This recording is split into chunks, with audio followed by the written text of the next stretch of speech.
حالانکہ محبت بھی عربی کا لفظ ہے. بڑی توجہ چاہتا ہوں. آپ نے آئے مودت کے ذیل میں بڑے بیانات سنے ہوں گے، مگر اس نقطے کو اوپر ذرا سا غور فرمائیے گا کہ محبت بھی عربی کا لفظ ہے اور مودت بھی عربی کا لفظ ہے. اگر اللہ کو محبت کا تقاضا کرنا تھا تو آیت کے اندر مودت کا لفظ نہیں آتا، محبت کا لفظ آتا. بے شک، واہ واہ. یہ محبت اردو کا لفظ نہیں ہے. اردو تو ایک ایسی زبان ہے کہ جس نے تمام اپنے دامن کے اندر مختلف زبانوں کے الفاظ کو سمیٹ لیا ہے. تو حب جو لفظ ہے وہ عربی کا لفظ ہے. حب سے محبت بنی. تو اگر اللہ کو محبت چاہیے ہوتی تو آیت میں مودت نہیں کہتا، محبت کہتا.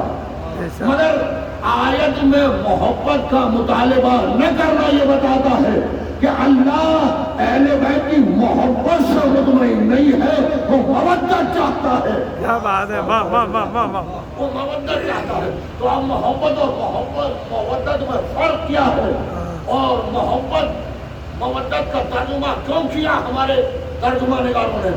عزیزان گرامی، اس کی وجہ یہ ہے کہ عربی زبان ایک بڑی زبان ہے اور اردو زبان ایک چھوٹی زبان ہے. تو بڑی زبان کے دامن میں بڑے الفاظ ہوتے ہیں، چھوٹی زبان کے دامن میں کم الفاظ ہوتے ہیں. بھائی اس کو بالکل ایسا سمجھ لیجیے کہ جیسے یہ بڑا گھر ہے تو اس میں بڑی وسعت ہے، اور ایک 50 گز کا جو فلیٹ ہوتا ہے وہ 50 گز کا ہوتا ہے، اس میں اتنی وسعت ہوتی ہے. تو عربی زبان میں اور اردو زبان میں یہی فرق ہے.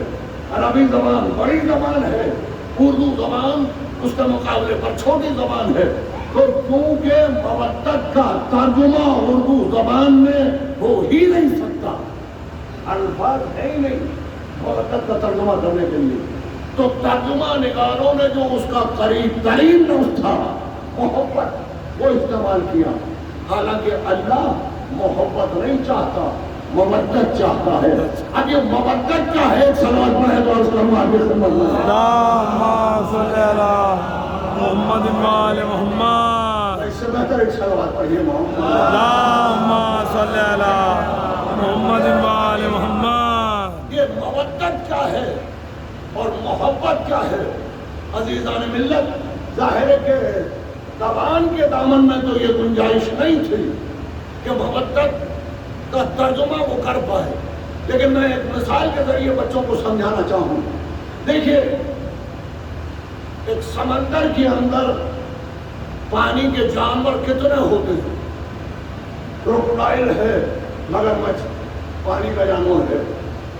میڈک ہے، پانی کا جانور ہے.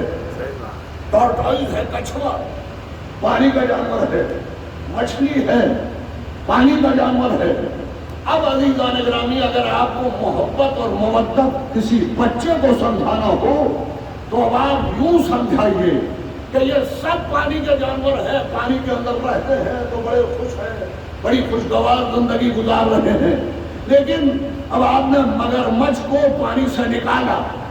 اب جب آپ نے مگرمچھ کو پانی سے نکال لیا تو مگرمچھ پانی سے نکل کے پانی میں تھا تو بڑا خوش تھا. خشکی پہ آیا تو ذرا ایک تھوڑی سی دیر کے لیے پریشان ہوا، مگر اس نے پانی کی محبت کو چھوڑا اور اس کے بعد اس نے خشکی پر چلنا شروع کر دیا. یعنی پانی میں خوشگوار زندگی تو تھی، مگر اب جب اس نے خشکی کے اوپر اپنا مقام دے لیا تو وہ خشکی پر زندگی گزارنے کے لیے تیار ہو گیا.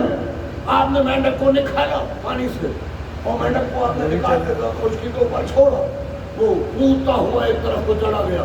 پانی میں زیادہ خوشگوار تھا، مگر خشکی پہ آیا تو خشکی کو اس نے جینا سیکھ لیا. آپ نے کچھوے کو نکالا، کچھوے کو نکال کے آپ نے خشکی پہ رکھا، کچھوا ایک طرف کو چلنے لگا. تو اس کے معنی یہ ہے کہ یہ تمام جانور پانی سے محبت تو کرتے تھے مگر پانی کے بغیر جینا بھی انہیں آ گیا. کیا کہنے ہیں؟ لیکن اگر آپ مچھلی کو پانی سے نکالیں، کیا بات ہے، تو پانی کو جب آپ مچھلی سے نکالیں تو پانی آنے کے بعد تڑپنے لگے گی اور کب تک تڑپتی رہے گی کہ اگر آپ کو اسے زندگی زندگی عطا کرنی ہے تو یا تو واپس پانی میں کیا بات ہے، واہ واہ واہ، تڑپ جان دے دے گی. بھائی یہی ہے محبت میں اور مودت میں کہ کچھوے کو پانی سے محبت تھی، مودت نہیں تھی. واہ واہ، مگر کچھ کو پانی سے محبت تھی، مودت نہیں تھی. مگر مچھلی کو پانی سے مودت تھی، یعنی اس کو پانی کے بغیر جینے کا تصور ہی نہیں تھا.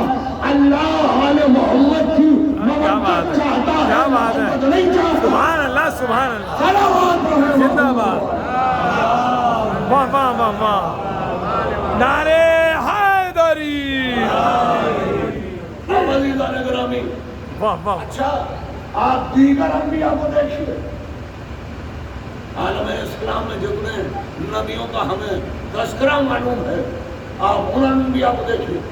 قرآن میں انبیاء سے اللہ نے یہ کہلوایا، یعنی امت کے ساتھ جو انہوں نے محنتیں کی ہیں تو انہوں نے کیا کہا ان محنتوں کے بعد؟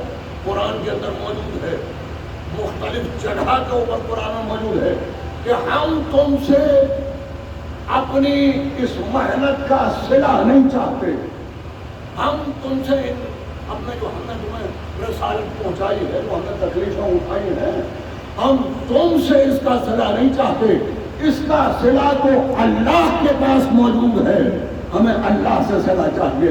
مگر پیغمبر کو دنیا کے اندر امت سے یہ کہلوایا گیا کہ اگر تمہیں اجر رسالت عطا کرنا ہے تو اجر رسالت اس کے علاوہ کچھ نہیں ہے کہ آل محمد سے مودت کرو.